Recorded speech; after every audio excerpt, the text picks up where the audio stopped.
Assalamualaikum warahmatullahi wabarakatuh. Perkenalkan, nama saya Rifko Rahmadani. Di sini saya akan mempresentasikan tentang konseling HIV atau AIDS. HIV. HIV merupakan singkatan dari Human Immunodeficiency Virus, yaitu virus penyebab AIDS. Virus ini menyerang dan merusak sistem kekebalan tubuh, sehingga kita tidak dapat bertahan terhadap penyakit-penyakit yang akan menyerang tubuh kita.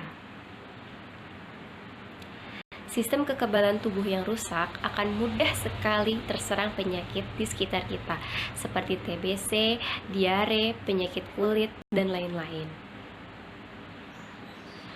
Untuk cara penularan HIV, yaitu bisa melalui berbagai cara, seperti terinfeksi pada orang yang sudah terkena HIV, lalu ada air mani, ada cairan vagina, ataupun ASI.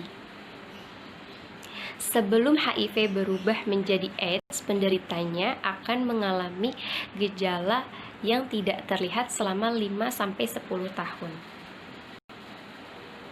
Walaupun tampak sehat, mereka dapat menularkan HIV pada orang lain melalui hubungan seks yang tidak aman, transfusi darah, atau pemakaian jarum suntik secara bergantian.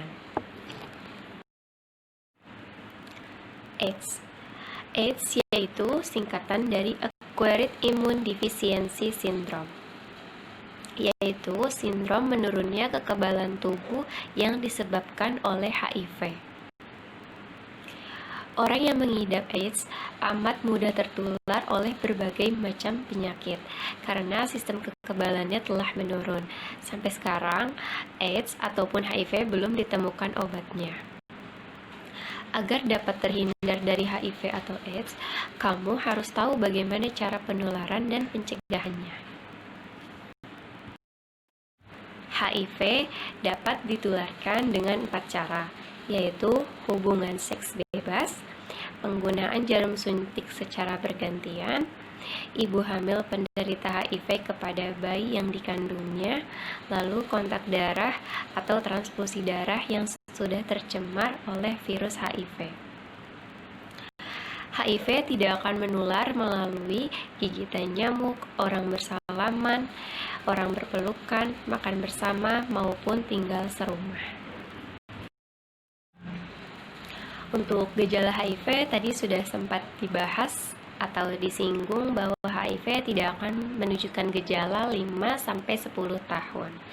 Tetapi setelah 5-10 tahun, gejala akan mudah terlihat, yaitu seperti berat badan yang turun secara drastis, diare yang berkelanjutan, pembengkakan pada leher, lalu batuk yang terus-menerus.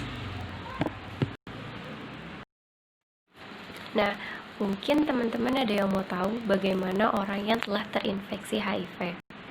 Sebenarnya HIV tidak dapat dilihat oleh penglihatan saja, karena pada dasarnya orang yang terkena HIV terlihat sehat-sehat saja.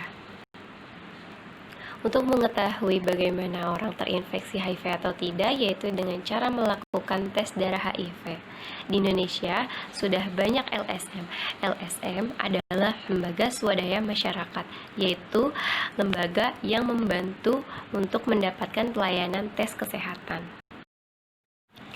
Untuk stadium 1, di sini belum terlihat gejala-gejalanya. Jadi orang yang terinfeksi HIV akan terlihat baik-baik aja ya, teman-teman. Nah, untuk HIV stadium 2 sebenarnya nggak jauh berbeda dengan HIV stadium 1. Cuma stadium 2 yaitu sudah menimbulkan penyakit, yaitu seperti ruam, infeksi kulit, sariawan, demam, lalu penurunan berat badan di bawah 10%. Untuk stadium 3, gejalanya udah mulai terlihat secara signifikan nih teman-teman, seperti infeksi oportunistik, diare kronis, demam terus-menerus, kehilangan berat badan lebih dari 10%, lalu kesulitan melakukan kegiatan sehari-hari. Untuk HIV stadium 4 yaitu diare parah, limfoma, TB luar paru, tokso, kehilangan berat badan yang secara drastis atau parah, lalu sering sakit parah dan hanya berbaring di tempat tidur aja.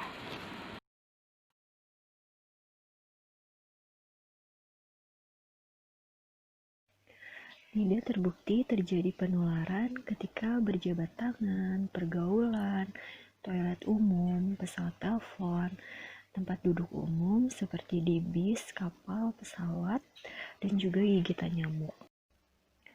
Selanjutnya ada cara pencegahan HIV. HIV dapat dicegah dengan cara menghindari seks bebas, menggunakan jarum suntik secara bersamaan, tindik tato, dan lain-lain. Pemeriksaan fisik yaitu salah satunya tanda vital seperti berat badan, temperatur, pernafasan, nadi, dan tekanan darah. Selanjutnya ada evaluasi laboratorium.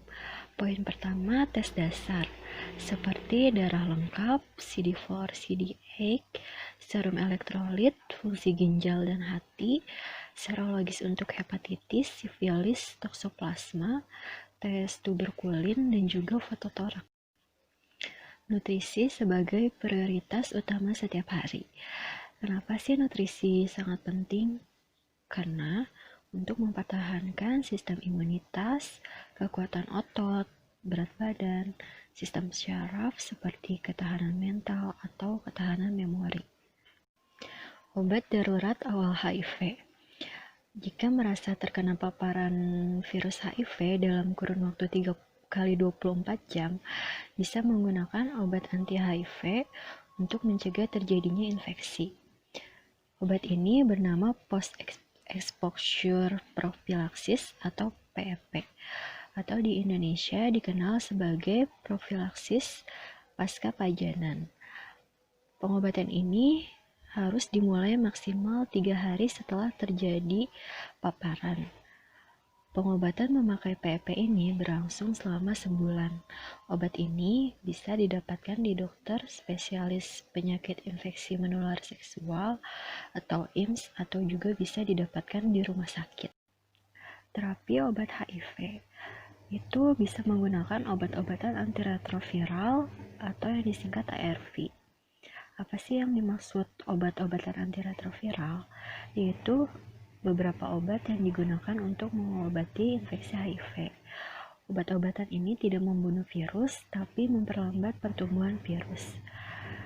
Contoh obatnya yang termasuk golongan ARV adalah NNRTI, yaitu jenis ARV ini akan bekerja dengan menghilangkan protein yang dibutuhkan virus HIV untuk menggandakan diri. Yang kedua ada NRTI. Golongan ARV ini menghambat perkembangan HIV di dalam sel tubuh. Yang ketiga ada protease inhibitors. ARV jenis ini akan menghilangkan protease, jenis protein yang juga dibutuhkan HIV untuk memperbanyak diri. Yang keempat ada N3 inhibitors. ARV jenis ini akan menghalangi HIV untuk memasuki sel-sel CD4. Yang kelima ada integrase inhibitors. Jenis ARV ini akan menghilangkan integrase protein yang digunakan HIV untuk memasukkan materi genetik ke dalam sel-sel CD4. Pengobatan kombinasi ini lebih dikenal dengan nama terapi antiretroviral atau disingkat ART. Beberapa obat ARV sudah digabungkan menjadi satu pil. Begitu pengobatan HIV dimulai, mungkin obat ini harus dikonsumsi seumur hidup. Penggabungan beberapa tipe pengobatan untuk mengatasi infeksi HIV bisa menimbulkan reaksi dan efek samping yang tidak terduga. Pengobatan HIV pada wanita hamil. Bagi wanita hamil yang positif terinfeksi HIV, ada obat ARV khusus untuk wanita hamil. Obat ini untuk mencegah penularan HIV dari ibu kepada bayinya. Tanpa pengobatan, terdapat perbandingan 25 dari 100 bayi akan terinfeksi HIV. Risiko bisa diturunkan kurang dari 1:100 jika diberi pengobatan sejak awal.